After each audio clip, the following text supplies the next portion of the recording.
Did you know there was a celestial showdown over the body of Moses? And it wasn't just any angel, but the Archangel Michael himself who confronted none other than Lucifer. What happened in that secret, high-stakes dispute is one of the most mysterious and telling moments in the entire Bible. Stick with me, because what Angel Michael did, and more importantly, what he didn't do, will completely change how you see spiritual warfare and the true nature of God's power. This isn't just an old story. It's a profound lesson for our lives today. Let's set the scene. Moses, the great leader of Israel, has died. God himself buried him in a secret location in a valley in the land of Moab. Deuteronomy 34 verse 6 tells us, "No one knows the place of his burial to this day." This secrecy is crucial. But why was it so important? This is where the story takes a dramatic turn. Lucifer, the accuser, the master of deceit, showed up with a claim. He wanted Moses' body. Now, why would Lucifer want Moses' body? The Bible doesn't spell it out, but theologians have compelling theories. The most common belief is that Lucifer intended to use Moses' body as an object of worship. Imagine the temptation for the Israelites. Moses was their hero, the man who spoke to God face to face. If Lucifer could have presented his tomb or his physical remains, he could have easily led the people into idolatry, a sin they struggled with constantly. It would have been a masterful trap, turning their reverence for a great leader into a snare that separated them from God. Lucifer's goal is always to corrupt and to twist what is good into a tool for his own evil purposes. He wanted to turn a symbol of faith into a source of sin. This is where the Archangel Michael steps in. The book of Jude, in just one powerful verse, verse 9, gives us a window into this incredible event. It says, "But when the Archangel Michael, contending with the devil, was disputing about the body of Moses, he did not presume to pronounce a blasphemous judgment, but said, 'The Lord rebuke you.'" Let's break that down because it's packed with meaning. First, we see a dispute. This wasn't a casual conversation.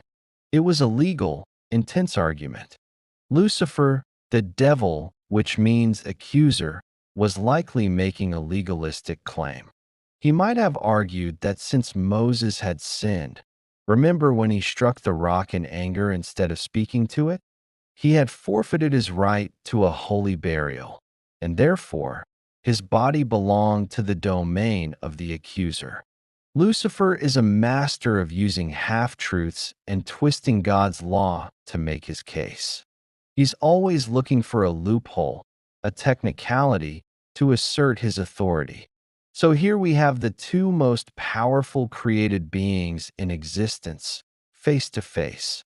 Michael, the chief of all holy angels, the protector of Israel, and Lucifer, the fallen archangel, the enemy of God and all humanity. You'd expect a cataclysmic battle, right? Flashing swords of light, thunder and lightning, an epic showdown of raw power. But that's not what happened. And this is the part that should shock us into a new understanding. Michael, even as the archangel, did not presume to pronounce a blasphemous judgment. The word presume here is key. Michael knew his place. He understood the hierarchy of the universe.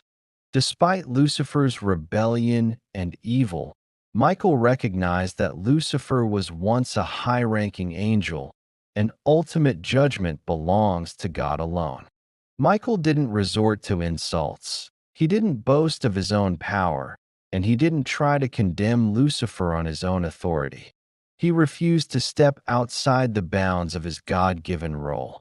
This is a staggering display of humility and obedience from one of the most powerful beings in creation.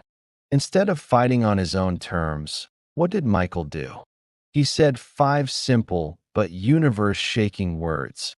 "The Lord rebuke you." He didn't say, "I rebuke you." He didn't engage in a power struggle. He deferred to a higher authority. He invoked the name and the power of God Himself. In that moment, Michael demonstrated the ultimate spiritual warfare tactic. It's not about our strength, our wisdom, or our ability to argue. It's about getting out of the way and letting God be God. He knew that the name of the Lord carries more power than any angelic might. The battle wasn't his to fight, it was the Lord's. This single act teaches us so much. Firstly, it reveals the true source of power. Michael's strength wasn't in his angelic nature, but in his submission to God. He understood that victory comes not from matching the enemy's arrogance, but from resting in God's authority. By saying, "The Lord rebuke you," Michael was essentially stepping aside and bringing the full, unopposed, and absolute power of the Creator of the universe into the situation. Against that, Lucifer had no defense. The dispute was over. The case was closed. Moses' body remained protected, and Lucifer's plan was thwarted not by an equal and opposite force, but by a superior one. Secondly, it's a powerful lesson for us in our own spiritual battles. How often do we try to fight our struggles in our own strength?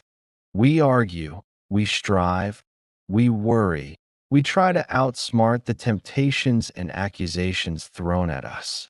We get into shouting matches with the enemy in our own minds. Jude brings up this story as a warning against people who blaspheme the glorious ones, who speak arrogantly about spiritual things they don't understand. Michael's example shows us the right way. Our response to accusation, temptation, and spiritual attack shouldn't be to puff out our chests and fight back with our own limited power. It should be to humbly and confidently say, "The Lord rebuke you." We bring the situation to God. We rely on His name, His word, and His authority. It's like a child on the playground facing a bully. Instead of fighting back and probably losing, the child runs to their father. The Father's presence changes everything. Our Heavenly Father's presence changes everything in our spiritual battles. We don't have to have the cleverest comeback or the strongest will. We just need to know who our authority is and call upon His name. This story of Michael and Lucifer over Moses' body isn't just a piece of obscure trivia. It's a masterclass in humility, faith, and the proper use of spiritual authority. It shows that the greatest power lies not in self-assertion, but in submission to God. Michael's victory wasn't loud and flashy.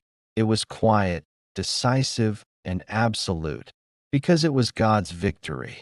The next time you feel accused, overwhelmed, or attacked, remember the Archangel Michael. Don't engage the enemy on his terms. Don't rely on your own strength. Look up, point to the ultimate authority, and confidently say, "The Lord rebuke you." Trust that His power is more than enough. Thank you so much for joining me to uncover this amazing biblical account. I hope it blessed you and gave you a new perspective on spiritual strength.